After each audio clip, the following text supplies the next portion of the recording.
Antara topik yang selalu dibincangkan dalam kewangan adalah tentang persaraan, financial freedom dan kewangan yang lebih stabil. Tetapi tanpa matlamat yang jelas, semua itu kekal sebagai angan-angan. Dan salah satu matlamat yang realistik dan berimpak tinggi ialah capai 1 kilogram emas sebelum umur 50 tahun. Mengapa 1 kilogram emas?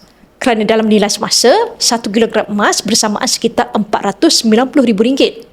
Ini adalah pelindung kewangan yang kukuh sama ada untuk persaraan, kecemasan, pendidikan anak atau peluang bisnes masa depan.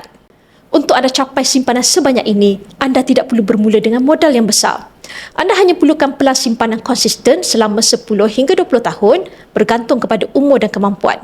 Contohnya, jika anda berumur 30 tahun hari ini dan menetapkan target capai 1 kilogram emas dalam masa 20 tahun, anda hanya perlu simpan sekitar 4.2 gram emas sebulan.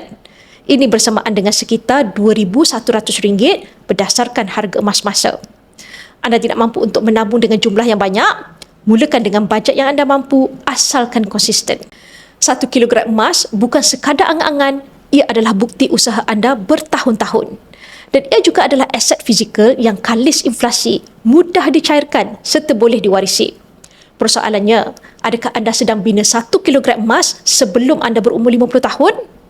Untuk memulakan simpanan emas bersama Public Gold, anda boleh isi borang sign up di bio saya atau PM untuk saya bimbing anda dalam langkah-langkah simpanan emas yang terbaik untuk anda.